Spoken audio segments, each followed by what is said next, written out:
My next guest that I'm inviting here is Rishi Moudgil.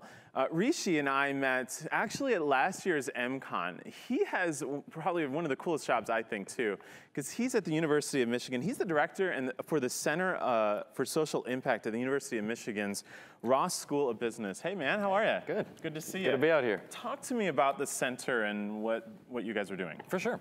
So, our philosophy is that to have a great learning experience when you're in college is to actually be practical, be out in the community, work with organizations and people that are making change. And that's why we built the center, is because we believe that our students have the power to tackle complex problems, and we want to give them the resources and the experiences and the opportunities to do so. So University of Michigan is a pretty big place. Do you just get a lot of interest of doing something? I mean, where is the activity right now? How many students are participating? Yeah. All of that. Well, the entire campus is really involved in this sort of activity, right? Taking their skills, applying it into the world, solving problems. We're based at the School of Business, which creates a different lens for solving problems, because a lot of times you don't associate business and solving the world's problems. So. Through our program, though, we have hundreds of students come through our program, and we're very particular about saying you can't solve problems in your sort of separate worlds, right? So we bring an open door policy. We work with students across and faculty across the campus, because that's, again, the way we think you can solve real problems. Yeah. A lot of the education programs that I've seen you do, and you have your own conference and so forth, we're seeing social entrepreneurism on the rise. I mean, what's your view right now on what's the state of social entrepreneurism and where is it going? Sure.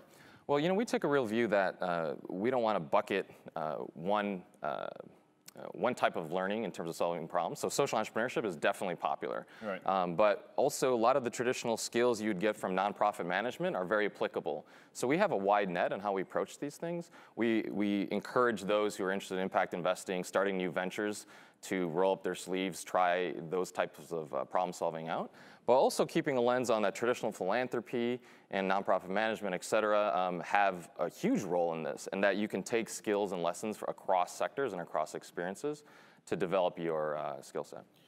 What makes a successful social venture in your mind? Because we've had Daniel Levetsky here yesterday with Kind Snacks talking about this is hard, it's not easy. Right. I mean, from your perspective, what are you telling students? So to have a successful social venture, you have to have not only, I think, the right heart and the right organization, but the entire motivation for your work and the people that are behind your work has to be into solving the social problem. And so that's what we really try to emphasize, is that having something as a side isn't going to work. You have to be 110% into your work for you to even move the needle, because it's hard. Because it's a lot harder than traditional business, because you have so many stakeholders, so many people involved in the process, and you have to think through a lot more angles to try to get the good work done. Why do some of these fail, from your perspective? Yeah. I think, just like any organization or any good idea, there's a lot of triggers that could make something like this go down. But that's the great part of being sort of an academic space with peer-to-peers, that you can try things, you can fail a little bit, you can learn from those mistakes. And at the same time, you have to be really careful, because you're working with real issues, real people, real communities. And so sometimes, failure in these arenas are a little bit more damaging than they might be in other places. So you have to be real cognizant of that as well. How old is the center? So we just launched this past year. Imagine 10 to 20, it feels like this kind of conversation, or even having a center in the business area for social change and impact, would have not been possible 10 years. I mean, what made this shift happen for University of Michigan to say, wow, we've got to look at this and have this in there? Yeah, I think two things. One, is really the marketplace, if you will. Business demand as well. Exactly, right. Both from the student side and from business and community, right? Both are kind of putting this pressure that's saying, no, we can't keep creating opportunities or learning or running businesses the way that we used to.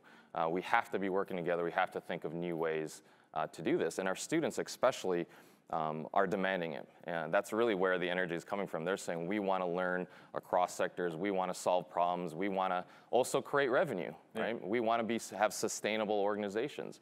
So, we're just responding to that demand.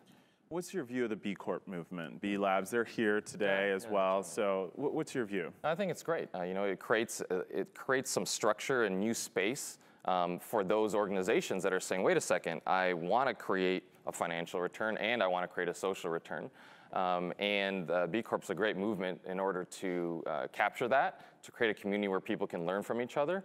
And they're on the leading edge of creating some of the really helping lead some of the difficult parts of the process, such as how do you measure impact, right? What are the categories, even as a business, that you need to think through to know you're making a social impact?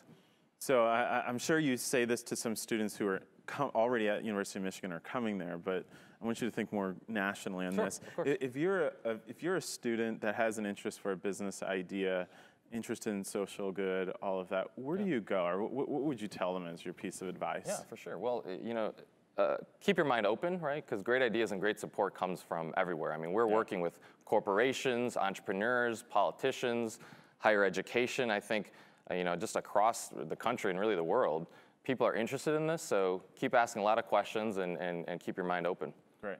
Hey, thanks so much for being here. Thanks, It's good Derek. to see you.